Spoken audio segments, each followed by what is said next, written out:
you, the longest-running character in American primetime drama is out here changing real-world justice, like for real. I'm talking receipts, reform, and a legacy bigger than TV.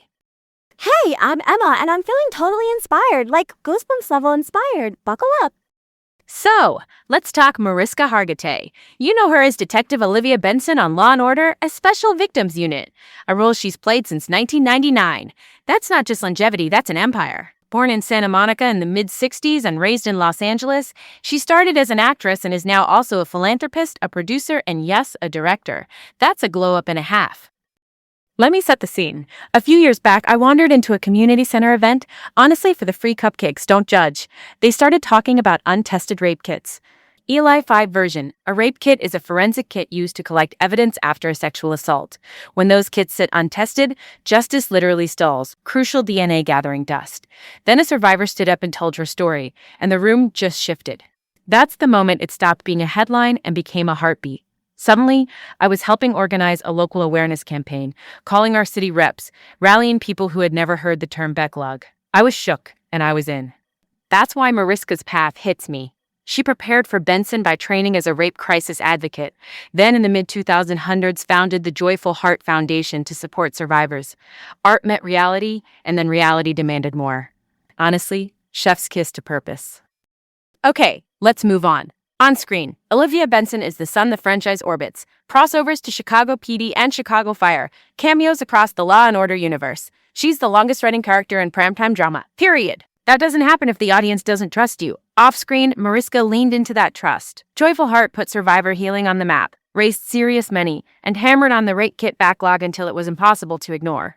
In the late 2010s, she co-produced the HBO documentary I Am Evidence, which dug straight into that backlog crisis. HBO, known for prestige documentaries, later saw the film win a News and Documentary Emmy. That's not just TV clout, that's policy clout. Here's the tea straight up. Mariska's career started way before Benson. Pageants in the early 80s, small film roles, and a lot of TV guest spots. She even showed up on ER in the late 90s and had this meta moment on Seinfeld where she read for Elaine in the show's in-universe pilot. She was actually considered for the Elaine role before Julia Louis-Dreyfus made it iconic, which would have sent her career down a totally different timeline. She also did improv training at the Groundlings in Los Angeles, which makes sense. Benson's dry humor, that little smirk, it's all there. Fun trivia, she speaks 5 languages: English, French, Hungarian, Spanish, and Italian. I mean, flex. Now, impact. Joyful Heart wasn't just vibes. It was programs, retreats, awareness, and pressing lawmakers. She's backed Violence Against Women Act reauthorization efforts and drove national conversation. And the branding is clever in a subtle way. On SVU, Benson wears a necklace with 2 pendants tied to Joyful Heart. That's a visual North Star for millions of viewers every week. Not a PSA interrupting your episode, but a reminder woven into the character you love. That's how you turn culture into care. Let's dissect this for a sec. Money and power. She started as a lead actor, yes, but over time she leveled up to producer and tapped into syndication profits. ALI 5 on syndication. When a show is rerun or licensed to other platforms, money keeps rolling in, and if you negotiated smart, you get a slice. By the mid-1910s, she was already among the highest-paid TV actors, and by the mid-1920s, Forbes, the business magazine that tracks celebrity earnings, named her the highest-paid television actor for the previous year, with something like $750,000 per episode once you count back-end. That's not luck. That's leverage built over decades. Honestly, if you're a long-running network lead and you're not getting producer credit by season 10, what are you doing? Oh, and speaking of drama, the body keeps the receipts. She took real injuries on SVU, a partially collapsed lung in the late 2000s after a stunt fall that required surgery, then chest pains a few months later, and she kept going. In 2021, she broke her ankle leaving a movie screening in the rain. They wrote the injury into the season premiere. That kind of production pivot is a masterclass in TV agility. Life happens, the story adapts, fans stay fed. Now for something different. The identity plot twist in the mid-1950s. Mariska publicly said that her biological father is Nelson Sardelli, an Italian-Brazilian singer, after a lifetime with the public story being Mariska Hargitay, the Hungarian-American bodybuilder and actor who raised her. She said she first met Sardelli around age 30. This is one of those revelations that complicates family legends. To be crystal clear, some outlets have flagged it for more corroboration because it rewrites decades of public narrative. My take, respect her autonomy and the nuance. Also, it reframes why her full given names, which are Hungarian and reference Mary Magdalene, were always discussed in terms of heritage. Identity is layered, period. And there's the other deeply personal disclosure. In the early 2020s, she wrote in People that she is a rape survivor and urged the world to treat sexual assault survivors with the same compassion we show cancer survivors. That piece took my breath away. When the person playing the most empathetic detective on TV looks into the camera and says, "This is my life too, stigma loses oxygen, that's power you can't fake." Career receipts keep coming.